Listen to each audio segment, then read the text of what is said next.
নমস্কার বন্ধুরা, তিয়াসাস রেসিপিতে সকলকে স্বাগত জানাই। আজ আমি এঁচোড়ের একটা দুর্দান্ত স্বাদের রেসিপি আপনাদের সঙ্গে শেয়ার করতে এসেছি, যেটা গরম গরম ভাত, রুটি, পরোটা, নান, ফ্রায়েড রাইস সব কিছুর সঙ্গেই খেতে দুর্দান্ত লাগে। তাহলে চলুন আর দেরি না করে রেসিপিটা দেখে নেওয়া যাক। তো এখানে আমি একটা এঁচোড় নিয়েছি, আর এঁচোড়টাকে প্রথমে 4 ভাগ করে তারপর এঁচোড়ের খোসাটাকে ছাড়িয়ে নেব। তো এঁচোড়ের খোসাগুলোকে এরকম ছাড়িয়ে নিয়েছি। তারপর এইভাবে ছোট ছোট টুকরো করে নিতে হবে। এঁচোড়টা খুবই কচি, তাই আমি খুব বেশি ছোট টুকরো করছি না, একটু মাঝারি সাইজ করে টুকরোটা করে নিচ্ছি। তারপর সঙ্গে সঙ্গে এই জলের মধ্যে ডুবিয়ে দিচ্ছি। সব এঁচোড়গুলো কেটে আমি জলের মধ্যে ডুবিয়ে দিয়েছি। তো দেখুন, এঁচোড়টাকে আমি 2-3 বার জল পাল্টে পাল্টে পরিষ্কার করে ধুয়ে নিয়েছি। এবার আমি একটা বড় পাত্রে বেশ কিছুটা গরম জল করতে দিয়েছি। তারপর এর মধ্যে দিয়ে দিচ্ছি পরিমাণ মতো নুন, আর সামান্য পরিমাণে একটু হলুদের গুঁড়ো দিয়ে দিচ্ছি। এবার নুন আর হলুদের গুঁড়োটা জলের সঙ্গে ভালো করে মিশিয়ে নিচ্ছি। তারপর এই যে এঁচোড়গুলো কেটে ধুয়ে রেখে দিয়েছিলাম, সেইগুলো এখানে দিয়ে দিচ্ছি।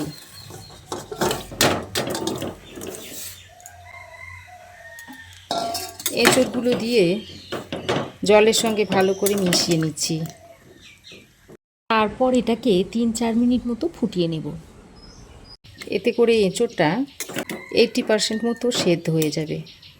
এদিকে আমি একটা বাটির মধ্যে নিয়ে নিচ্ছি 1 টেবিল চামচ পরিমাণ গোবিন্দভোগ চাল, আর দিয়ে দিচ্ছি 1 চা চামচ পরিমাণ গোটা জিরে। এবার এই গোবিন্দভোগ চাল আর গোটা জিরেটাকে খুব ভালো করে জল দিয়ে ধুয়ে নিচ্ছি। তো জিরে আর চালটাকে খুব পরিষ্কার করে 2-3 বার জল পাল্টে পাল্টে ধুয়ে নিয়েছি। এবার আমি এর মধ্যে আরও একটু ফ্রেশ জল দিয়ে দিচ্ছি। তারপর এটাকে 10 মিনিট মতো ভিজিয়ে রেখে দিচ্ছি। এদিকে দেখুন, এঁচোড়টাকে 3-4 মিনিট আমি ভাপে সেদ্ধ করে নিয়েছি, আর এঁচোড় দেখুন 80% মতো সেদ্ধ হয়ে গেছে। এবার এই এঁচোড়টাকে ছেঁকে তুলে নিচ্ছি।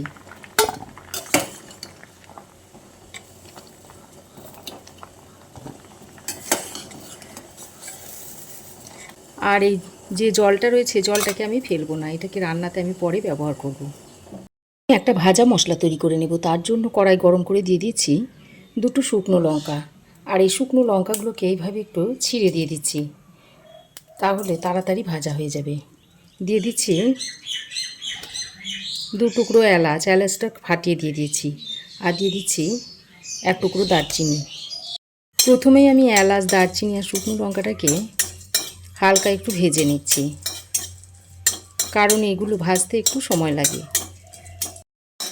তো হালকা একটু কালার এসে গেলে এবার আমি এর মধ্যে দিয়ে দিচ্ছি 8-10টা মতো গোলমরিচ, আর দিয়ে দিচ্ছি 1/2 চামচ মতো গোটা ধনে। এবার আবারও সবগুলোকে একসঙ্গে করে হালকা করে একটু ভেজে নিতে হবে। তবে আপনারা যে পরিমাণ এঁচোড় আলুটা নেবেন সেই অনুযায়ী মশলাটাও তৈরি করে নেবেন। যদি বেশি পরিমাণে নেন তাহলে মশলাটাকে একটু বাড়িয়ে দেবেন, আর যদি কম পরিমাণে নেন তাহলে মশলাটা কমিয়ে দেবেন। তো হালকা করে আমি গোটা মশলাগুলোকে ভেজে নিয়েছি, আর খেয়াল রাখবেন যেন মশলাটা আবার পুড়ে না যায়। এবার আমি মশলাটাকে একটা বাটির মধ্যে ঢেলে নিয়েছি। এবার এটা হালকা ঠান্ডা হলে গুঁড়ো করে নেব। এখন আমি রান্নাটা করার জন্য কড়াই গরম করে দিয়ে দিচ্ছি এই 1 চামচ পরিমাণ সর্ষের তেল। রান্নাতে আমি খুব বেশি তেল দেব না, অল্প তেলে রান্নাটা করে নেব। তো তেলটা ভালোভাবে গরম হয়ে এলে যে এঁচোড়গুলোকে আমি ভাপ দিয়ে রেখে দিয়েছিলাম সেই এঁচোড়গুলো এখানে দিয়ে দিচ্ছি। তারপর এঁচোড়গুলোকে তেলের সঙ্গে নাড়াচাড়া করে মিশিয়ে নিয়ে এর গায়ে হালকা একটু কালার চলে আসা পর্যন্ত এঁচোড়টাকে ভেজে নেব। আর এঁচোড়টাকে কাঁচা রান্না না করে এইভাবে একটু ভাপ দিয়ে যদি এঁচোড়টাকে রান্না করেন, সেই এঁচোড়ের টেস্ট কিন্তু খুবই ভালো আসে। তো দেখুন, এঁচোড়টাকে আমি এরকম হালকা রং ধরিয়ে ভেজে নিয়েছি। তারপর এই ভাজা এঁচোড়টাকে তুলে নিচ্ছি।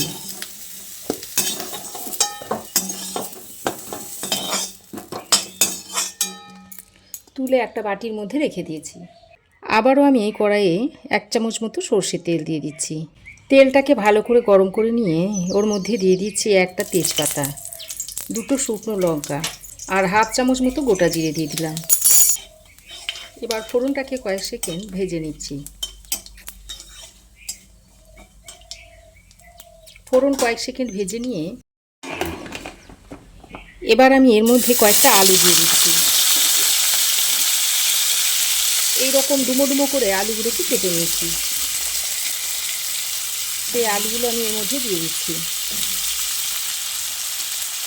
এবার আমি আলুটাকে ফোড়নের সঙ্গে ভালো করে নেড়ে চেড়ে মিশিয়ে নিচ্ছি। ভালো করে নেড়ে চেড়ে মিশিয়ে নিয়ে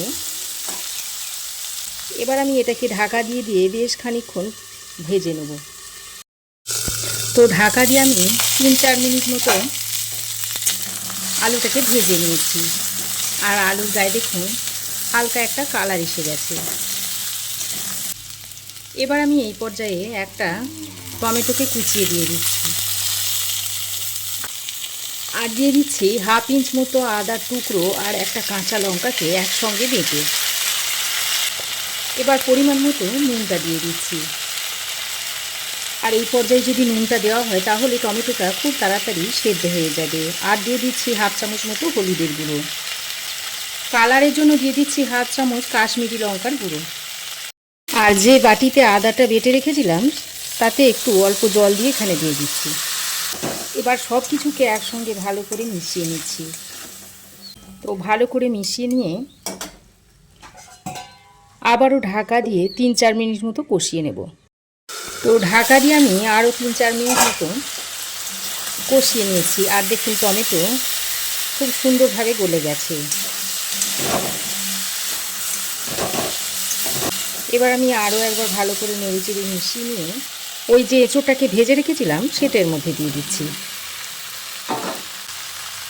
আর ওই ভাজা মশলাটাকে দেখুন গুঁড়ো করে নিয়েছি, সেই গুঁড়ো থেকে অর্ধেকটা আমি এখানে দিয়ে দিচ্ছি আর বাকি অর্ধেকটা পরে ব্যবহার করব।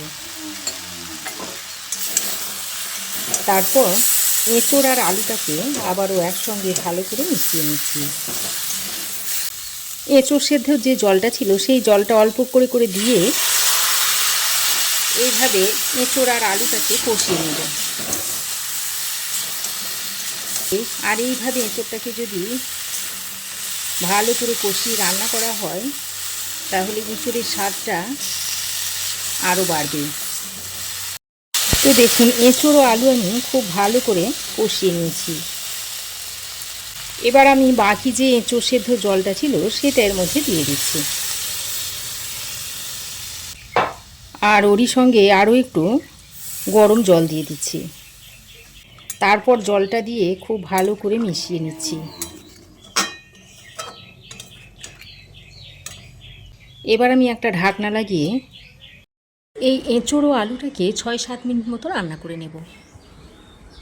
ততক্ষণে এদিকে আমি যে জিরে আর গোবিন্দভোগ চালটা 10 মিনিট ভিজিয়ে রেখে দিয়েছিলাম সেইটা ছেঁকে শিলের মধ্যে তুলে নিচ্ছি।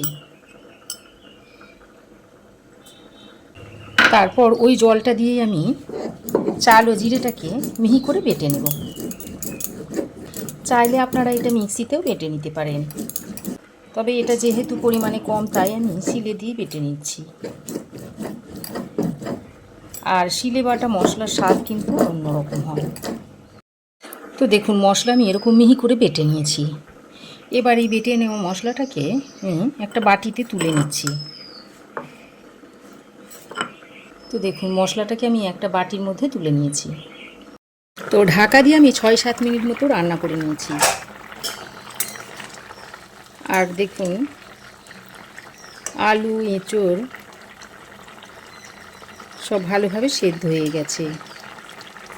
দেখে বুঝতেই পারছেন আলু এঁচোড় খুব ভালোভাবে সেদ্ধ হয়ে গেছে।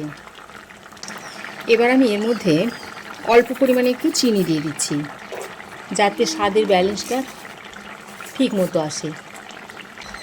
আর বাকি যে ভাজা মশলার গুঁড়োটা ছিল সেটা দিয়ে দিচ্ছি, সঙ্গে একটা চেরা কাঁচা লঙ্কাও দিয়ে দিচ্ছি। এবার সব কিছুকে আবারও ভালো করে মিশিয়ে নিচ্ছি।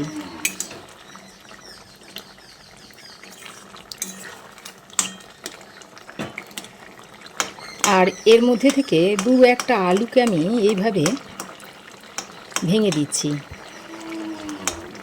তাহলে এই তরকারির টেস্টটা আরও সুন্দর হবে। তো খুব ভালো করে নেড়েচেড়ে মিশিয়ে নিয়েছি। এবার আমি ওই যে গোবিন্দভোগ চাল আর জিরেটা বেটে নিয়েছিলাম সেটা এর মধ্যে দিয়ে দিচ্ছি। গোবিন্দভোগ চাল আর জিরে বাটাটা দিয়ে আবারও এঁচোড় আলুর সঙ্গে ভালো করে মিশিয়ে নিচ্ছি। আর এটা মেশানোর পরই দেখুন ঝোলটা কতটা গাঢ় হয়ে গেল।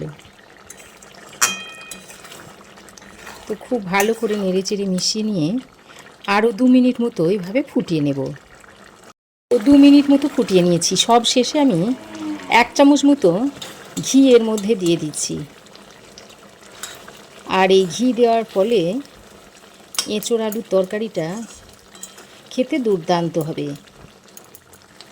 তো ঘিটা দিয়ে মিশিয়ে নিয়ে গ্যাসের ফ্লেমটা বন্ধ করে আবারও ঢাকা দিয়ে 3-4 মিনিট মতো স্ট্যান্ডিং টাইমে রাখার পর রেসিপিটা আপনাদের সার্ভ করে দেখাবো।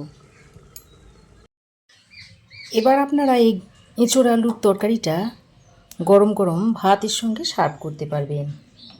শুধু ভাতই নয়, রুটি, পরোটা, নান, পোলাও, ফ্রায়েড রাইস সব কিছুর সঙ্গেই এটা খেতে দুর্দান্ত লাগে। তো আমার এই আজকের দুর্দান্ত স্বাদের নিরামিষ এঁচোড়ি রেসিপি আপনাদের কেমন লাগলো অবশ্যই একটা কমেন্ট করে জানাবেন। ভালো লাগলে একটা লাইক ও শেয়ার করবেন।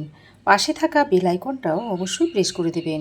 আর আমার চ্যানেলে যদি নতুন হয়ে থাকেন তো প্লিজ চ্যানেলটাকে সাবস্ক্রাইব করার অনুরোধ রইল। আজ এ পর্যন্তই। আবার দেখা হবে নতুন কোনো রেসিপি নিয়ে নেক্সট এপিসোডে। সে পর্যন্ত ভালো থাকবেন, সুস্থ থাকবেন।